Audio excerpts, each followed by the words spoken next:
Each of us have been at this for more than 20 years, and we're tired. Tired of hearing people think that they have no hope, no future, and that they will simply sit in their cubicles and survive working in IT. Well, we're here to tell you right here, right now, that you can thrive in IT, and we are going to prove it. Bringing you great stories About great people in information technology. that it turns out are just like you. Welcome to THRIVEcast.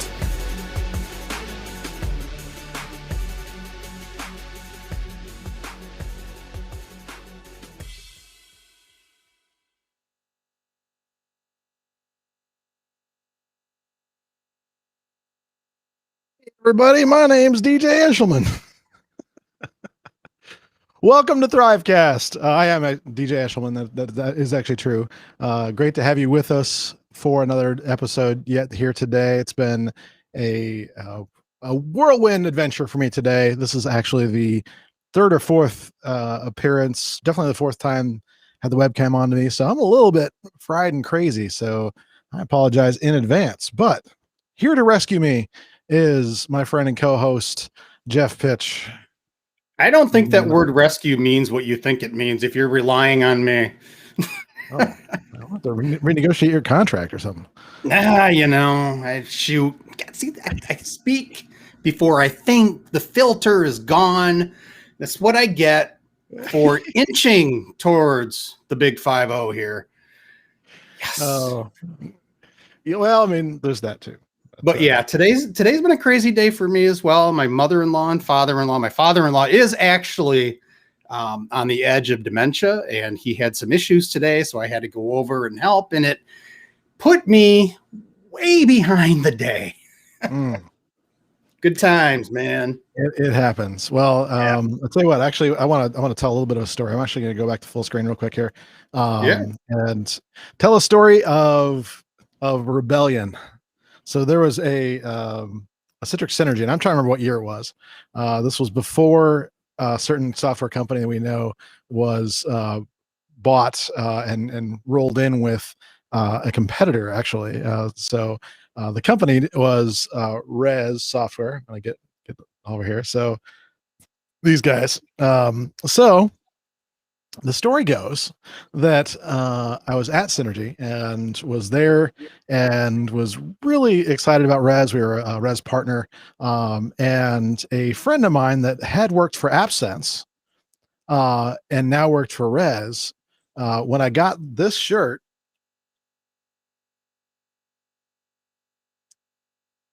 I was joking that I should go to the AppSense dinner wearing this shirt. And he's like, "Oh, dude, if you do that, I'll give you like $50." And I was like, "Well, I didn't need the $50, but let's go." And so yeah, that was early on. Immature DJ went to the AppSense vendor dinner event wearing a Res T-shirt. Had some great conversations, as you can imagine. But yeah, so I actually loved Res from the beginning, or at least as early as I was exposed. They were around before I was exposed to them here in the United States, but nonetheless, fantastic. And so I was very pleased when we arranged for the co-founder of Res Software to join us today. So let's please welcome Bob. He is the not only the co-founder of Res Software in 1999. He is working with a company called Liquid right now, but honestly is one of those guys that just is well known for his work in workspace automation, ID technology, that sort of thing. And so yeah, so it's awesome stuff. So it was great to have him on board. So ladies and gentlemen, Bob Janssen. Hi, everyone. So cool to be on your show. It's great to have you. Yeah. Great to have you. Yeah. So in our prep for this, and I'm just going to frame the show today with a little bit of a mystery, and then we'll get to it in a little bit. But in our show prep, Bob said, "Yeah, hope everything's okay. I'm on an island right now." And I was like, "Oh, it must be nice." Little did I know what he meant was a desert island. So we're going to get to that in a little bit. But first, I thought maybe we would learn a little bit about Bob. So, Bob, tell us a little bit about where you're from and sort of early life, and let's kind of build up to the point where the things we know you for. But there's a lot we don't know about you, so let's get to know you a little bit. So, where were you? Where you from originally, and Yeah. that sort of thing. I'm originally from the Netherlands, as you can tell by my accent sometimes.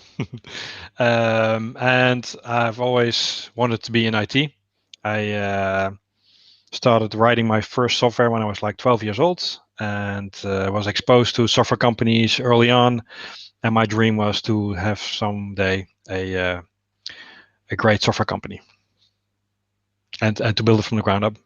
And yeah, that's what I did the last 20 years. Wow. Okay. So what? I mean, so you didn't wake up one day and just decide that that was a dream. What do you think it was that was kind of pivotal and inspiring all of that?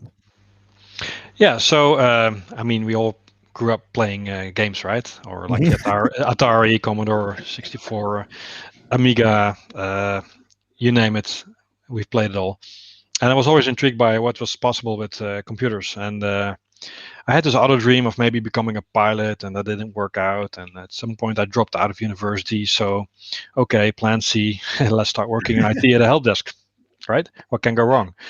And yeah, well, from there I started doing system administration. Started following training courses like Unix back then, and Novell and Lotus Notes, and tried to get it all to work on a laptop with what was it back then, Windows 95 maybe, or even worse, Windows 3.11 for work groups with PCMCIA cards and all kinds of conflicts with different cards you try to use, and it was a disaster. But from there, I really started learning how important IT can be for the company and the end users. And so it took a while before I actually started working for a real IT company, which was my own company. And before then, I was actually working for companies that were just using IT. And I think then you really learn in the trenches what it is if IT doesn't work. Like I, at some point, worked for a logistic company, and if the printers don't work anymore, the trucks don't run anymore. They can't drive anymore because they don't know where to go. So early on, you learn how mission critical IT can be, and that was a lot of fun. I worked in small teams with a can-do mentality. I mean, DevOps before it even was cool. Can-do mentality, MacGyver style, and really cool. Makes sense. Yeah. So I'm guessing that had a lot to do with why kind of automation later became so important, is realizing the. I learned so much the first 5 years in IT that I was still. I'm still relying on what I learned in the first 5 years. Often going back to basic and how does this relate to actual IT? So I mean, there are so many new companies and new technologies every day, and you try to get to the heart of the matter as soon as possible because you really want to understand it without the fluff. Yeah. So I'm curious. I like that though, MacGyver style, because that's it's a lot of what we did back in those days was tape it together, grab your duct tape, grab a hairpin, fix it, keep it up, keep it going, keep IT going. And those days IT was a lot less, I want to say formalized. No, not obviously it was a department, but we had a lot more leeway in being able to get things fixed and less governance. Like totally. Good or bad. Good or exactly. If you look 20 years back and where we are now as an industry, you would think that some things have changed or have been solved by now, but it can still be complex or even more complex than ever. Yeah. Amazing. It really is. VDI and printing. How long has that been an issue? That's kind of that's a great point. Like, how often do we have the same exact challenges that just keep coming back up, and it's like some things never change, which is kind of sad. But it is what it is, right? That's or networking problems or part of the drama. You name it, it's still there. Yeah. So as far as Res, how did that actually get started? Yeah, so let's start with the name. Yeah. Because RES actually stands for Real Enterprise Solutions, which was way too long. And of course, realenterprisesolutions.com was still available. But it's not really useful, right? So that became ressoftware.com at some point. And at some point, we got the res.com, which was really cool. I think I spent 10 years chasing down that domain name. And the owner kept saying, "Hey, I have plans for RES or RES." And in the end, he just gave up and sold us the domain name. So that was pretty cool. So we were involved in a Citrix project with Windframe, and that's based on Windows NT 3.1, if I remember correctly. And that's basically it's very robust. It was I think a rewrite of the kernel by Citrix by licensing the source code from Microsoft, and it was very cool. But the UI was still Windows 3.1 or 3.11 with the program manager, right? And people back then, the Windows 95 was just being introduced, and to get it more accepted, we started writing a shell replacement that had a 95 interface. And we found out, hey, now since we're controlling this, we can also now start taking care of some of the issues that IT has with back then server-based computing, or as I call it, server-based confusion. Because now I can access all the applications that have been made available to all the users. So instead of my 10 applications on my one PC with one printer connected, I can now access 100 printers and see all 300 applications, and it's a big mess. So people didn't recognize the desktop anymore. And because people were also roaming over the different servers, you could not really personalize it for them. And they basically wanted what they had before. I mean, technology-wise, it was a way better setup, but experience-wise, people didn't like it, and it was jeopardizing the whole project. So we moved forward and fixed that with what later became Workspace Manager. And the idea was so good that we decided to try our luck and start our own software company. Yeah. And that's how we started. And luck prevailed. Oh, we made a lot of mistakes. Yeah, and I was actually thinking about this not 30, 40 minutes ago, like trying to remember exactly when the first time I was actually exposed to RES. And I think it was actually couldn't have been before like 2013. So there was a long period of time. I don't know if it was just minimal exposure here in the US or what was the evolution of the company like in those years? Yeah, so we had very strong design principles. So, for example, we didn't want to do anything that had to do with the actual workstation, endpoint, server, or anything. So everything had to be user-based and session-based and non-persistent.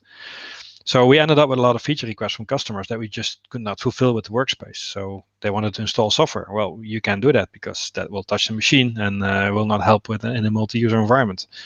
Although we did move quickly to a hybrid setup where we would treat workstations and laptops like single user terminal servers that could work offline. That's how we treated it, which is great, and it all comes together. But at some point, you don't want to be a single trick pony anymore. Yeah. You have one product that's successful, and you have this dream about building a platform for delivering IT as a service back then. So you start thinking about what could the second product be, and the second technology that we want to build. And that became, and you showed it earlier, automation. Had a little robot. There we could really start doing things that people wanted to do for data centers, but also endpoints. We had a name for the robot, by the way. Oh, yeah. We call it Auto. Yeah, it's great fun. Gotta love marketing. Yeah. So now we had two products, but now you get into a lot of other issues because now people want to know what's going to happen in the next 5 years. And so we created this whole circle thing where we said, okay, if IT should be delivered as a service, you need to take care of the workspace, you need to do automation, but you also need to take care of a lot of identity stuff. And that later became the orchestration piece. And it all worked together, and customers grew with us as well. We became bigger and bigger deployments as well. And that's also how we came in the same league as AppSense, for example. Right. Yeah. Which was a lot of fun. Yeah, so we've heard from others in the past that have kind of been down similar journeys that it sometimes it starts with, well, quite literally just a problem, and that problem becomes a solution, and that solution becomes a product. Yep. Uh, so it almost sounds like there were those kind of stories, and so it wasn't just like, well, let's just pull this thing out of thin air. That there was actually a response to that. Yeah, So the real needs. Yeah. yeah, so was it that organic, or were you actually going out and finding problems people have, like surveying and things like that?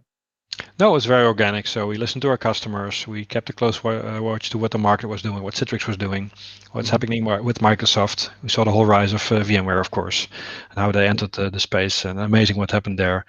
And yeah, you know what? Whatever happens, you want to be future-proof. So you need to decouple how you manage stuff from how you actually deliver stuff. So that was our mantra back then. Yeah, and then along came the 5-minute logons, and my first experience with Res actually was dealing with that exact challenge where we had that challenge initially, put on the Res software, got it all configured, and all of a sudden logins were taking less than 30 seconds. Yep. It was like the first big miracle. But then also like you said, the responding to what the users are actually asking for. And so this was the first time I'd ever really heard a company say yes. In other words, the whole point was whatever the user request is, if it's reasonable, it could be done. Let's find a way to say yes. So Yep. that was the way it's I could probably name names, but that might not be fair. But yeah. Yeah, we always try to aim for the sub 10-second logon time. Yeah, and it was realistic, and it was possible and manageable from remote locations, which is what we take it for granted. And profiles and policies were never meant to be fast or dynamic or whatever. So we just took a totally different approach and built from scratch every time you log on. Yep. Yeah. I mean, I got a dozen case studies coming to my head of certain large hospital systems named after saints and such. Yep. That really just had it was a pleasure to work with all that. So it was just a pleasure to just see how things worked out. That, and they kept giving me good swag. So Oh yeah, we love swag. Right. So and then automation just has to save time, right? So if you can do things 10 times faster, then you're in good shape. And if it's repeatable and predictable, that's awesome. So great for data centers, great for endpoints. And then on top of that, if you use that for provisioning tasks that are identity related, a lot of identity management systems start from governance. We started from the logistics of getting stuff to people, and that's why we were much easier to implement. Maybe a little bit weak on the governance side in the end, but hey, if you can deliver stuff 10 to 100 times faster than they're used to, that's great. Yep. And yeah, again, I don't want to call anybody out, but I will say one of the things that I really want to see more of that Res kind of was pivotal in is making the same platform work for HR as it does for IT, and seeing the two work together to the employee onboarding process for a lot of companies is such a hassle. And so I've seen just such great things early on with what people like Res were doing. So kind of what that tells me is that it's one of those, I don't want to say IT is last, but you use those same kind of notions. Okay, how can we make this easier here? How can we make it easier here? How can we make it easier here? And solve solutions that are and then onboarding most people get done because people start complaining. But when the people leave, who's complaining about offboarding? No one. So often the offboarding is even a bigger problem. And if you treat IT as something transactional, like you facilitate someone to be able to do their job, give access to a certain piece of information, and you keep track of all those transactions, then the only thing you need to do at the end is roll back those transactions, which is the deprovisioning part. That's what we try to do with the whole identity piece. Yep. Yeah, and I think that's still sort of the problem of IT, because I think a lot of companies still look at it as service. It's transactional. It's this, and IT I still think that there's a lot of it that still look at the company. They're looking at not, pieces and parts. They're not trying to encompass, like, okay, what's a solution that will help, tie HR, marketing, those types of things together. And it's I understand it's hard to do, but when you get something easy that makes it easier to do, then that's a great thing. Yep. Absolutely. The other thing is, what does IT stand for, right? So it's information technology. It's from the 80s. It sounds so boring, right? I think IT should stand for innovation and transformation. And I think we should change that as an industry. Yeah. I think that's what IT is there for, right? It's not to keep the lights on. It should improve every day. Yeah, it's that Kaizen principle, like always be improving. Continuous innovation, continuous improvement. Continuous delivery. That's why DevOps is so big and IT Ops, right? Yeah. Well, when it's done right, then it becomes IT Oops, right? At some point. Yeah. If you try to move too fast. Yeah. Yeah. I think I just saw the other day somebody posted an article about somebody at Salesforce tried to apply a quick fix that took down like a big part of Salesforce or DNS or something. Ooh, yeah, those quick fixes are lethal. Yep. Yeah. I go back and forth on this. I'll be honest with you. I've got to be completely candid and say that's one of those things where it's just like when you lose why and you lose that heart as a culture, it becomes, just get it done. And speed trumps feasibility. That's what I've been seeing anyway. I can't speak to that particular situation, but in other situations, even in IT services, this is where it gets really weird. I mean, that's one thing for a software company to do that, but when you start seeing that in IT services, that's when it gets really, really frustrating for people. And so what ends up happening is you have the opposite effect of what you want. What we want is just what we were talking about: users that are happy and want to be on the systems. Yep, I love the stories of like people saying, "Oh, I love Citrix," or "I love Vue," or whatever brand name that they're exposed to.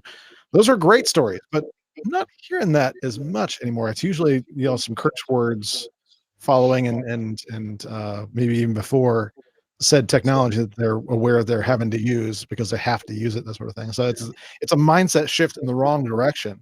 And I think it's a mindset shift, for both sides, right? Yeah, exactly. Yeah. To separate, there's IT in its mind shift, and then there's kind of the rest of the company and how it views IT.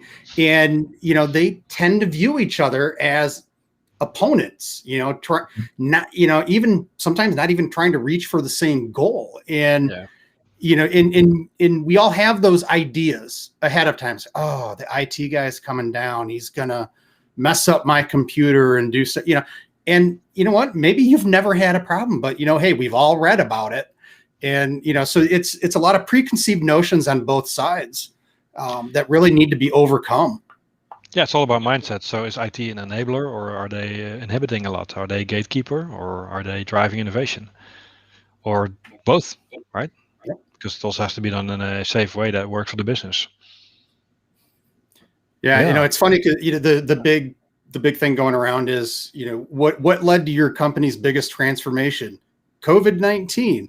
And it's true. How many companies sit and, will ride a system out because it's working and they don't want to mess with it. And then suddenly you're talking, I've got that Windows 2000 server still running over there, running a critical piece of software that if it goes, we're done. It's like, so it's, I mean, there's a lot of improvement on both sides, but yeah. What do we always say? You won't rise to the occasion. Don't make it work. Yeah. Like, and but there's a lot, it's more than just the IT. It's more than just the company. I mean, you got, when you start getting into bigger companies, the red tape and every, all that good stuff. And then it really requires that you have real strong management to be able to push and advocate for, no, we need to keep changing, adjusting, the technology as well as the company. And if you don't have that leadership, then, as it filters down to the rest of the employee, it's that much harder. So then that's why a lot of IT people feel like they are, they're just running from fire to fire to fire to fire and not being able to get real work done. It's also interesting to compare IT with, for example, OT, which is operational technology. That's how they deal with critical infrastructure and how the teams manage those. If you, for example, look at how they do patches, it's a totally different approach, where it's really not about speed, but really about being very careful what you're doing, and it's all about uptime. So I think we can use more OT-like mindsets in how we do IT nowadays. Yep, Absolutely. Absolutely. Yeah. All right. So as we come to the bottom of the hour here, we're going to give Bob a 2-minute break. But before we do, I'm going to have you ponder a question before we go to our break. And that is, it's 2017. Why sell to Avanti? So that's the question. Coming back with Bob Janssen at the the bottom of the hour. Wow. All right. So just a quick, this is where we usually do like a sponsored spot, and today's sponsor is me. So I wanted to talk to you a little bit about my book, Just Do This, because you know what? I was reading through this the other day, and I was like, this is actually exactly kind of what we're talking about here, where it's the human element of this that is often missing. And having some conversations with some folks recently, just about how painful it is that their boss or whoever expects them to have certain skill sets or knowledge that is just not really accessible. There's no real training on it, or if there is, it's not really something that's practical and can be absorbed. And so that's why I wrote this book. And so that I would actually actively encourage you to go right now to get this book. Just go to thrive-it.com/justdothis. Now, because you are a listener, I'm going to give you a discount because, hey, when you order from me, I can do that. You can go out and get this on Amazon at any point. I can't get you a discount on Amazon, but order it from me, I can get you a discount. So use the coupon code THRIVEcast and you get your discount. So that is the official commercial break. So let's come back with the team here. What time is it now, DJ? New season, new rules. Yeah, there we go. Dude, I just nailed that. Nice transition. I guarantee you it'll never be that good again. So Bob, back to the big question. Like things were going really well with Res. Yep. I mean, it was just doing really well. Just so, and then you had AppSense and Avanti, and so what was the I don't want to say inspiration, but what was the impetus for selling to Avanti? So if you look at how we built and grew the software company, Res, it's quite a journey, and at some point you reach limits and you have to do something different. So at the first stage, we were just a startup, and we grew almost organically on the back of Citrix, and there were a lot of Citrix projects in our region, and that went automatically. And at some point we had to start doing things differently. That's the moment where we brought on a sales team. And up until then, we only had support and development, which I think was a great time. But now you have sales and partners, and you are taking on bigger projects, and you start to move from one to multiple products and become a platform. So during those 5 years, during that time, we changed the management team a couple of times, like 3, 4, 5 times. Mm-hmm. So that's how you try to grow the company and get through those barriers, I would almost say. Another very important, crucial moment in the story of the company was when we took on investors. And again, that was to force us to do things in an even more professional way, to make sure you get your act together, also from it's almost like institutionalizing your organization and really grow in a smart way further. So that's what we did as well. And at some point, those investors need to move on, and you start looking for new ways of growing further to again get rid of certain barriers, entries to market, and so on. And that's where we went into a process, and Ivanti came out of as an outcome to join them. What's very interesting is that Absence already ended up there, so that was something I've thought about a lot in the preceding years before the acquisition, how that would look like at some point. Having both companies together, combining forces. What I really liked about Ivanti was the management team back then, their CTO, and how they were organized, how they saw IT, and it was very close to our ambition on how IT should run. So it was a really nice match for us, and in the end we said, okay, this seems to be the best way forward for us. So let's do this and take this next step on our journey. Yeah, and Ivanti, just from its background from previous iterations, was very well connected with the pain points of information technology, and a lot of the things that were kind of almost the negative side of things when you think about it. That dealing so much in monitoring and backups and disaster recovery and things like that. It was like they were the people when things went wrong.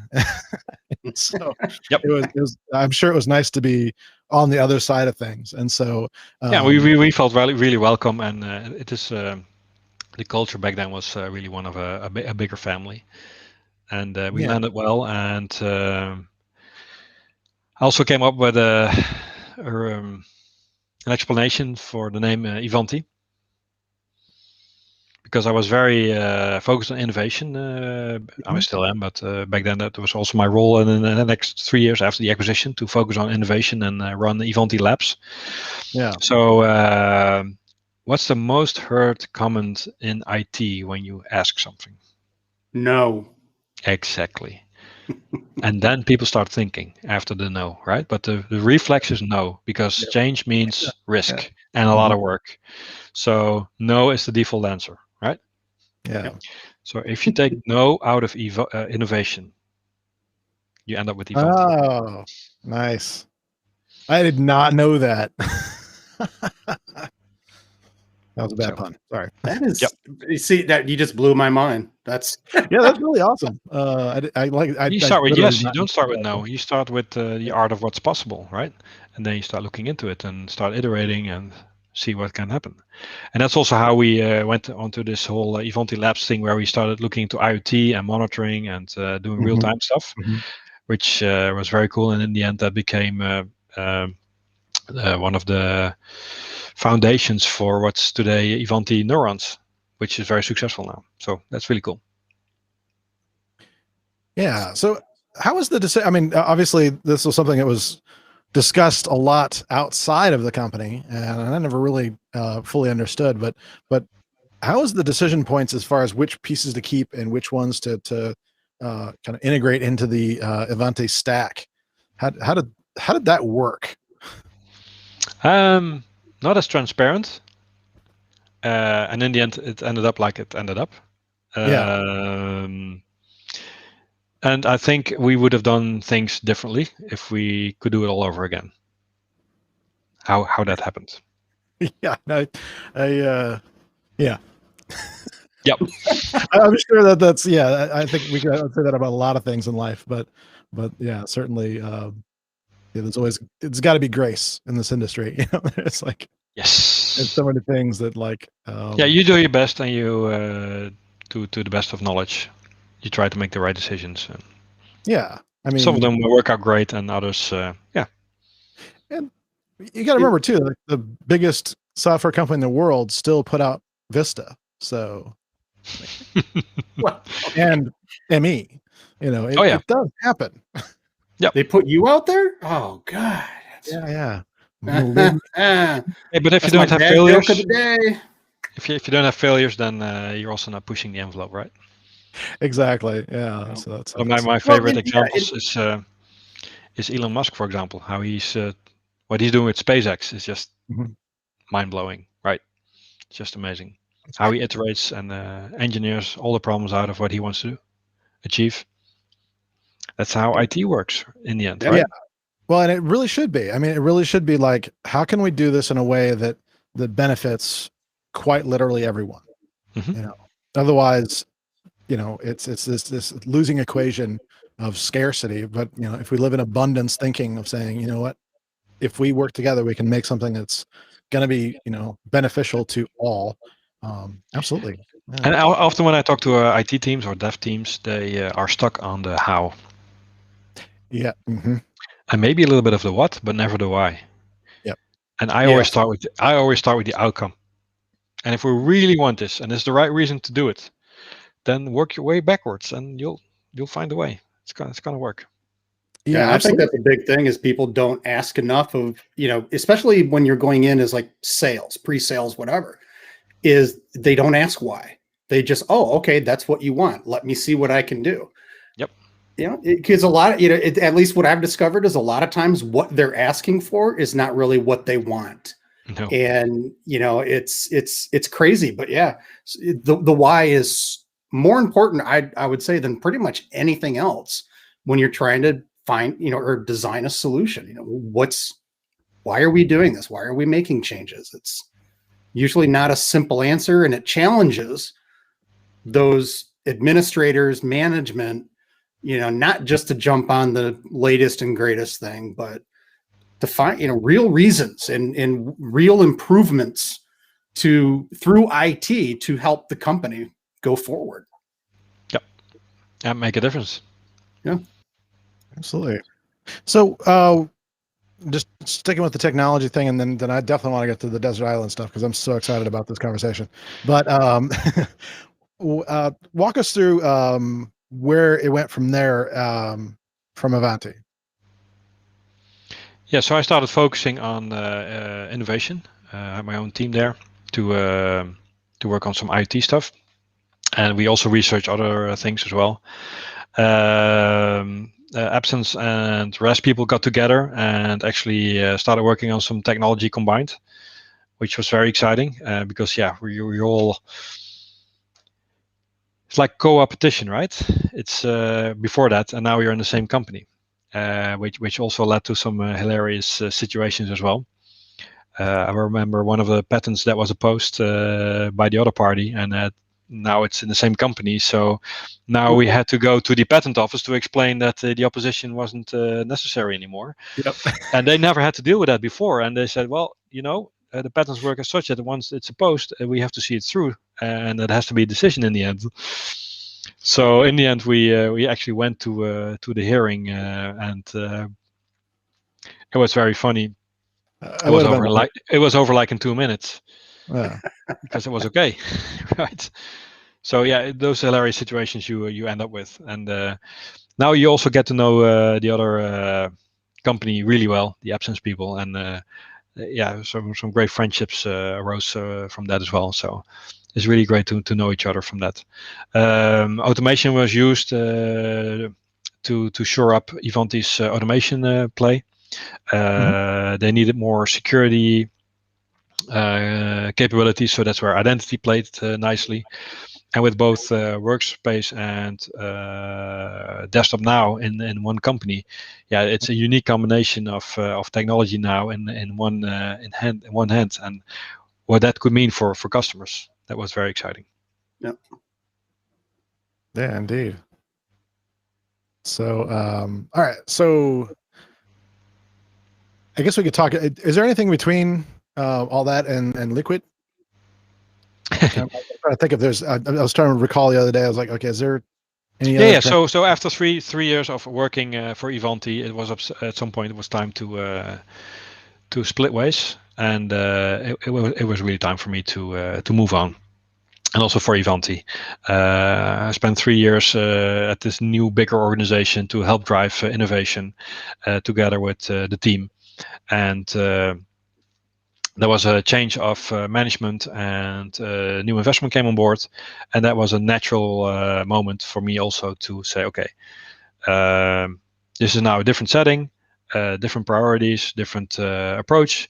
And maybe it's good to take a breather and relax a little bit. And that's what I did.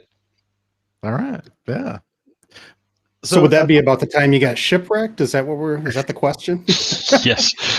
Yes. No, kind of there. I was like, at what point did the plane like split up in midair and you all ended up on the island? That's probably funnier in the U.S. than other places, I'm guessing. But I have to ask though, is there a volleyball? Is that what it was? A volleyball that you talked to? Like, oh, yeah, no, No, no. actually, 21,000 people on this island, so it's okay. Okay, good. Of more than 80 plus nationalities, so it's like an Wow. international village, Yeah. a global village, yeah, and it's because it's yeah. also small scale, a lot of the problems are manageable here. So it's kind of maybe utopia a little bit sometimes. Yeah,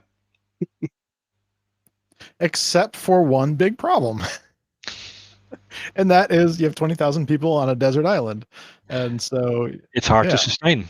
It's hard to right. sustain those people, and so you need to import a lot, and that means that 99% is being imported.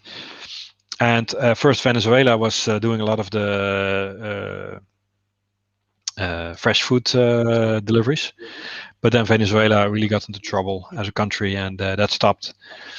And then the other thing we had was all the import goes through the other island, bigger island, which is Curacao.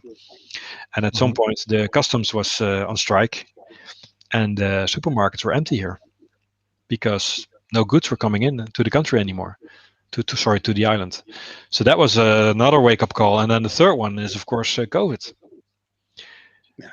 Because what if those people that are running the boats on the container ships are no longer able to do that? You're very vulnerable as an island. So we talk a lot about being self-sustaining. That's really hard to get to, but resilience is something that all islands are dealing with, and to increase the resilience is always a good thing to be able to provide. Absolutely. So when you say when it's described as a desert island, I mean, what exactly does that mean for Means where that we you're at? have a lot of cacti and not a lot of beaches and palm trees. It means that it's normally very dry here, except during the rain season. And you can see that on the islands. So, like for example, other islands are really tropical in the Caribbean, but we're so far south that it's more like a desert island. It's a beautiful, gorgeous island. You're now zooming into the Yeah, this is lagoon, where I want to be. Laguna. That's really gorgeous, really great place. The mangrove is there, and what I like about the island is it has so many different microclimates and great spots to visit. On the south, you have it's all flat. You have the salt works. So this is where they, for hundreds of years, have created salt by letting in salt water from the sea, and basically use solar, the sun, to evaporate all the water, and that takes about 10 months. And then basically you can scoop up the salt and use it. So I'm not sure what the production is, but it's really big. You see the nice blue rim on the island. That's all sand you can see, and that's also where the coral starts. And Bonaire was one of the first places in the world where there was a marine park. It started, I think, in the 60s to protect all that wildlife on the water. So it's very well preserved. Very proud of it, and that's also what attracts a lot of divers to come to the island. It's one of the best places in the world to go diving. And then up north we have our national park, where there's a lot of hills, and it's great to go there by car, drive around, do some hiking, and do some snorkeling. It's a really, really nice place. The west coast is very calm, and the east coast, because of the trade winds, is very wild. From the sea and the wind. We have sharks, we have manta rays, we have beautiful fish, beautiful coral. But also the people on Bonaire are super, super, super nice. They're very kind. They're very modest. And so the culture is something I really feel at home here. Very nice. Very nice. So I got a couple questions that would come up, and I guess for me, I looked at this and I was like, okay, yeah, there's some very obvious good things, but yeah, like supporting agriculture can be a real challenge in this kind of an environment. And so what well we chat a little bit, but talk to us a little bit about aquaponics and how you got involved in that, and kind of walk us through the why of Yeah. all that. Yeah. So growing food is difficult on the island. We already knew that, and it's because of the lack of water, but also how the soil is. It's not impossible, but it's just a lot of work, and it's prone to failure. But also, you can't just. You need to do something that fits with the island, with the spirit of the island, and that is a good fit with how ecological the island wants to be. So it has to be done in a sustainable way. So that's how we ended up with aquaponics, because also getting fish out of the Caribbean Sea hurts the reefs. Mm-hmm. Same thing. So you can't just take all the fish out, right? So you need both the protein and the vegetables. Also, you want to do that in a way that doesn't create any discharge to the environment. It has to be sustainable. Yeah. And Bonaire has this vision of being a blue destination where everything is ecologically sound. So that's how we came to aquaponics, which is a soilless integrated system where fish and vegetables are raised in the same ecosystem. Same environment, and everything's natural and super healthy, and the vegetables grow great, and the fish tastes great too. So it's I'm an IT guy, right? I love building stuff. It's a system in the end. It's a system that's capable of producing food all year round. You have every day you have harvests, and it's almost like a factory, but done in a very, very nice way that's ecologically sound. Yeah, That attracted me to start looking at the feasibility of this and viability of this on the island. So we started with a prototype, if you will, a small version of a greenhouse. It can produce up to 12,000 heads of lettuce a year. It's up and running now for a year. It works beautifully. And we also now want to scale up to a bigger greenhouse. We're building it as we speak, so that we can do 100,000 vegetables a year and 3,000 kilograms of fish, which is about 5,500 pounds of fish. It's not that much, but enough to create some problems sometimes in the system itself. So, and you know what? It's all about engineering. Stick with what works, and if it doesn't work, just try something else. We're going to go from dev to ops here. Yeah, sorry. Good. No, I was saying, it brings up so many questions, like, because you keep saying we. So how did you shift from like res and IT over to here, and on top of that, it sounds like you're very much involved in these, creating these systems, figuring them out, and with an island the size of 21,000, it just seems, how is all of that handled, like government wise, or how is it everyone pushing towards the same goal? Yeah, or everyone not pushing towards the same goal, because it's an island and there are different stakeholders there.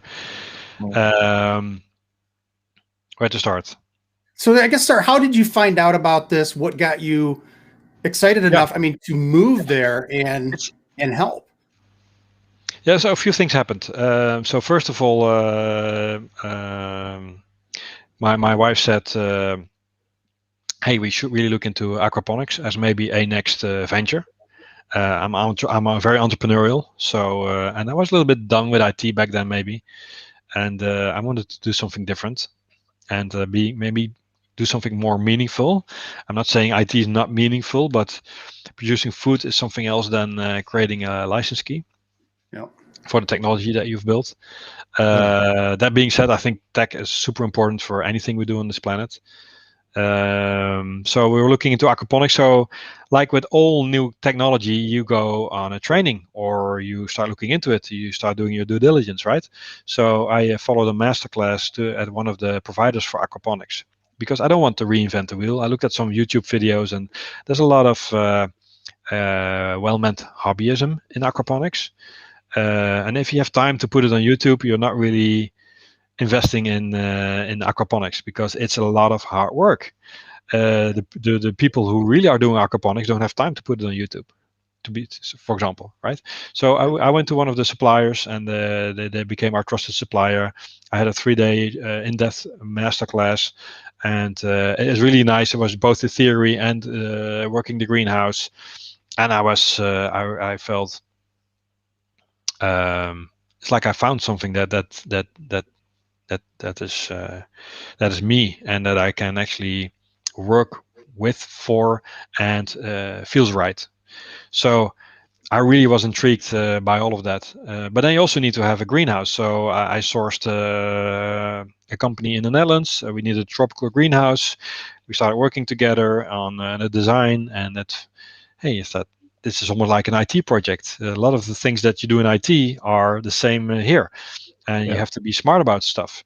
But then we looked into the fish problem, because normally when you do aquaponics, you only grow 3 types of lettuce, and you buy the fish you need, small, you grow them, you harvest them, and you buy new small fish from breeders.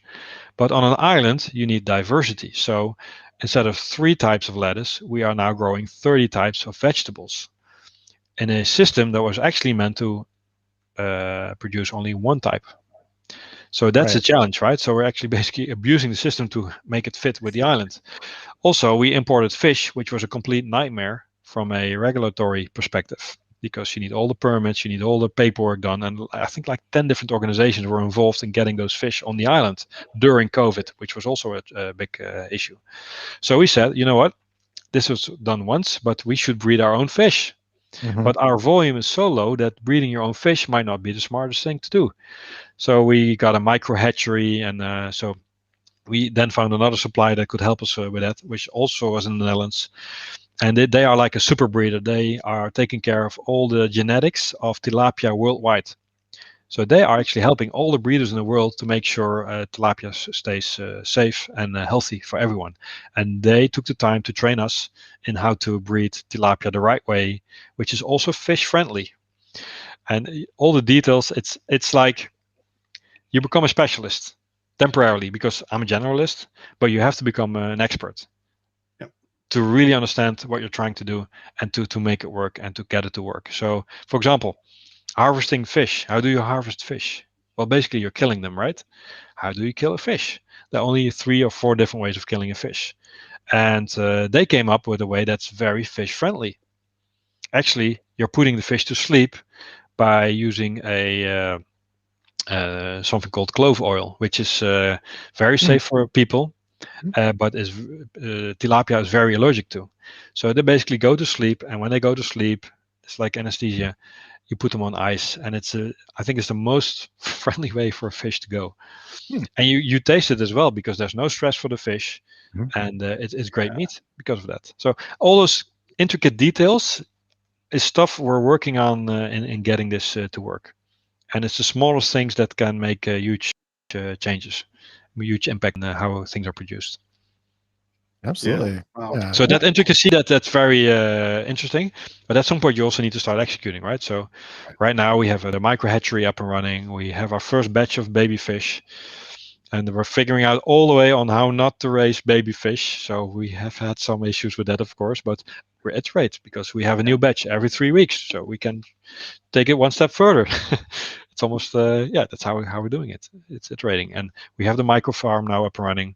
We have people that love our products. The taste is really good, and now we're trying to scale that up to a big system, which has its own merits. Yeah.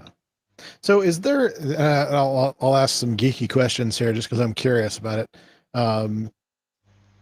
So obviously, with growing in soil, whatever is growing is drawing nutrients from the soil.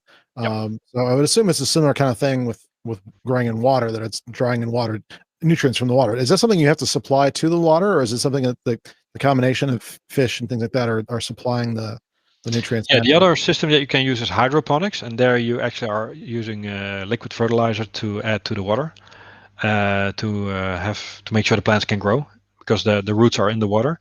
But with aquaponics, it's all natural. So you feed the fish produce waste. The waste is being transformed by bacteria into nitrates, and nitrates are it's basically plant fertilizer.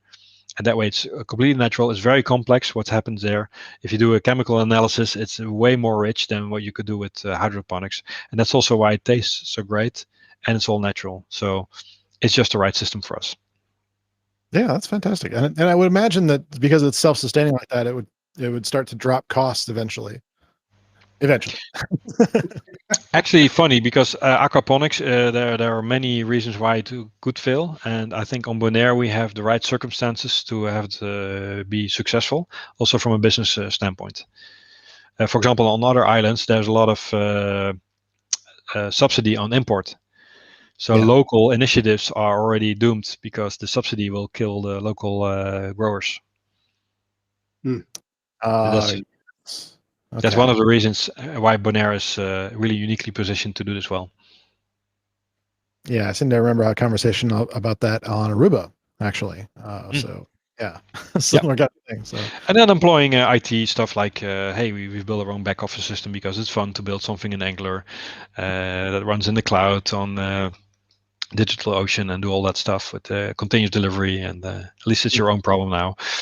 And but also things like IoT. We're doing things with sensors, with Raspberry Pis, and because you know what, I first follow what the supplier gives me, right? So I get this box that costs $800. I open it up. There's only a circuit board in there with 80s technology that will tell me whether or not the temperature is high or not, with stupid sensors, right? I think, okay.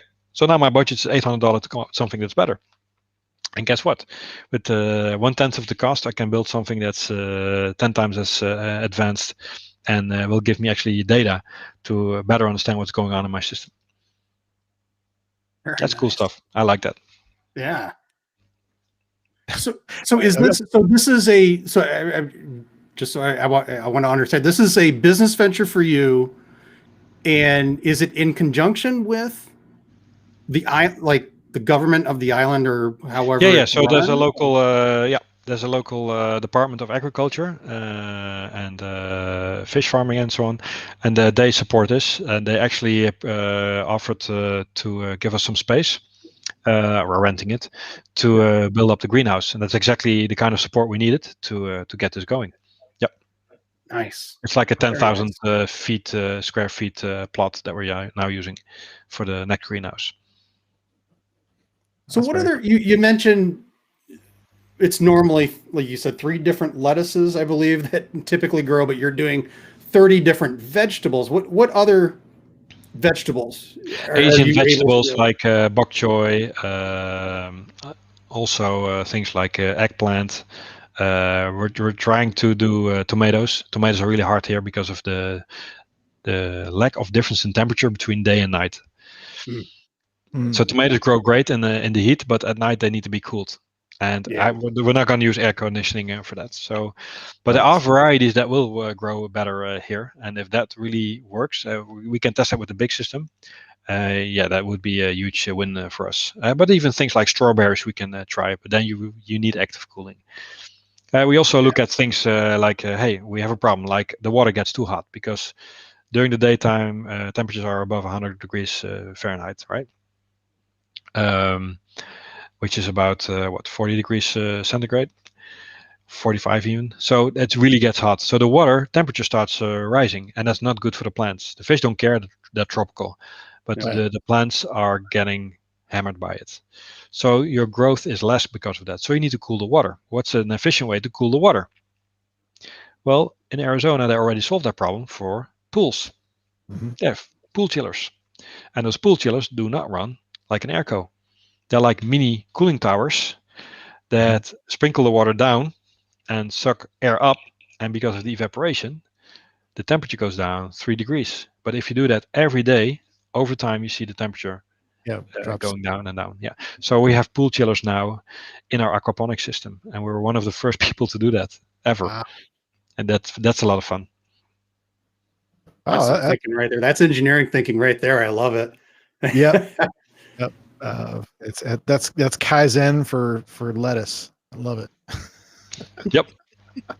But you know what? I said that I was a little bit done with IT, but the IT bug got me again. Yeah, I was And, gonna say we should and talk about. that's why I decided to help. They approached me, and it's a Liquid, a great Dutch software company with some great potential and some great technology. And I decided to join them and start helping them with my experience and see if we can make some new mistakes. Yeah. Best way to learn. And not repeat the previous ones. Yeah. There's the key. Yeah. Right. So what does your I love day to it. day look like? You're doing a lot. It's crazy. I get up at like 5:30 to jump on some calls with the Netherlands and the other areas. Then at 7:30, kids have to go to school. So at 7, I round them up and make sure they are ready to go. And then at 8 o'clock, we feed the fish. We check the greenhouse. Depending on what type of day, we have to do some harvesting, deliveries, some packaging. At the same time, we are working on a big project, finalizing some designs, trying to get the utility company to give us a water connection, or work on some new permits that we need, or read up on some stuff.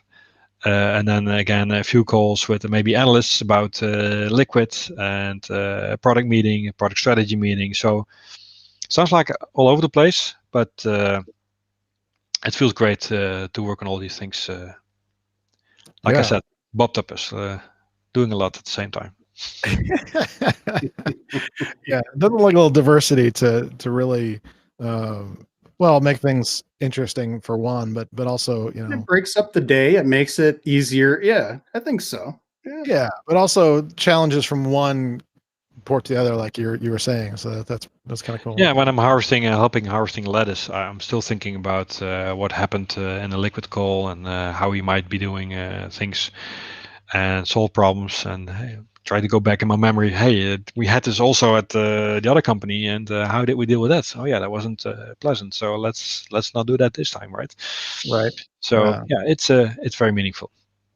I love it. Yeah. And Liquid is a great team. They're great people. They have a lot of expertise on what they're trying to do. It's all about application management and building this universal platform for doing application management. I think one of the last things that are still not solved in IT, to do that in a proper way.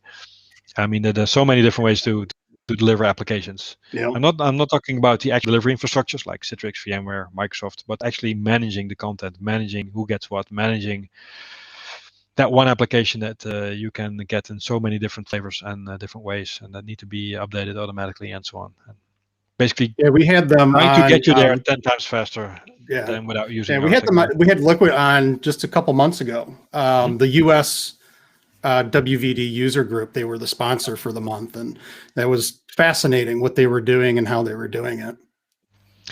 And it's like Groundhog Day for IT, right? Because Cloud PC is now about to be introduced to the market by Microsoft. And again, it's a new type of flavor of using your desktop. And it just goes on and on like that. And that's really a challenge for a lot of organizations. And it's a lot of fun to be back on where it all started for me. So yeah. Very nice. Fantastic. Well, normally this is the part of the show where I ask what's next, but yeah, on the horizon. What's next? I found out I'm challenged by being on the surface. So I like flying a lot. So I'm a private pilot, so I do that. But then also I enjoy diving. I found out that diving is a similar challenge. And I guess I just don't like to be a 2D person, and I need to be able to move around in 3D. And actually, it's very similar, the diving and the piloting an airplane, is because as a human being, you don't belong there. So if you don't respect the system, you don't respect the environment, you might end up in a lot of trouble. Yeah. So it's a lot of discipline and at the same time a lot of freedom. And you know what? When you're up there or down there, and no one can bother you, it's just you. It's a great feeling. So I want to spend more time doing that. I would love to see the greenhouse take off, like we're doing, and making that successful. It's also about educating people on what's possible and showing that it can be done even on a desert island in the Caribbean. So that's great.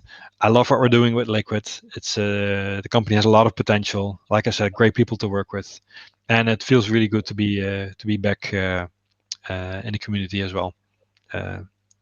Talking shop. Like I spoke to Ruben today from Frame Nutanix about stuff, and yeah, it's just so familiar and so good to deal with that type of technology again. Yeah, love it. Yeah, it's like a rubber band, and I've experienced that too. Like, no, I'm gonna leave. Yeah, whatever. Yeah, right.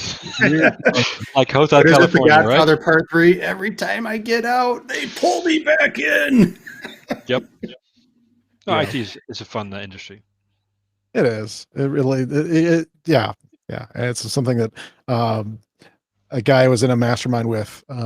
He joked about that. You know, I was like, I'm gonna leave IT. I'm done. You know, I'm just gonna go do something else. And he's like, no, you're not leaving IT. You know, you like you're in. You know, it's like, all right, we'll see.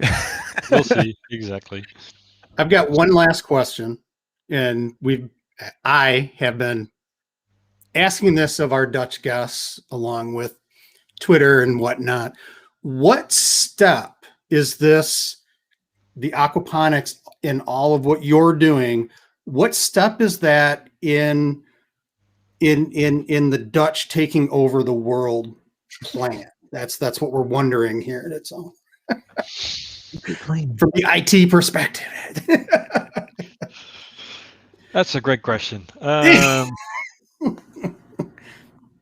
You know, aquaponics wasn't invented by the Dutch. It was invented on the Virgin Islands, and then the US and Australia developed it further. They engineered it out, and that's why we chose this US company to help us with that. So we didn't want to reinvent the wheel. So that's that.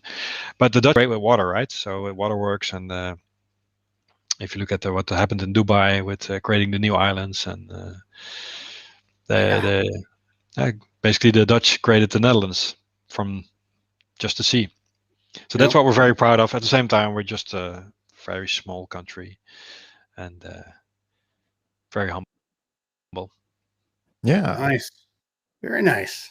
That's fantastic. I don't think I've ever met at least a bad Dutchman. Rude. Yeah, you know what I mean. It's like I see them all the time here on the island. Well, Don't get me started. yeah. I don't. They're probably not, from there. No, Yep. But when I was there once, and I was treated like a king. Where did you go? Until they kicked me on the plane to get back home. Then I don't know.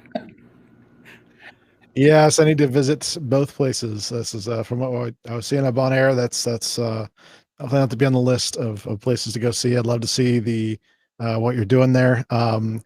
So for folks watching, you can go to dailyfresh.eco to see a little bit more about what Bob is doing up close and see all those kind of things. So definitely do that. So yeah, it's fun to talk things just slightly outside of IT, but not completely outside of IT. Same principles apply most of the time. Yep, same problem-solving skills and. Yeah, awesome. Well, any final thoughts for us today, Bob?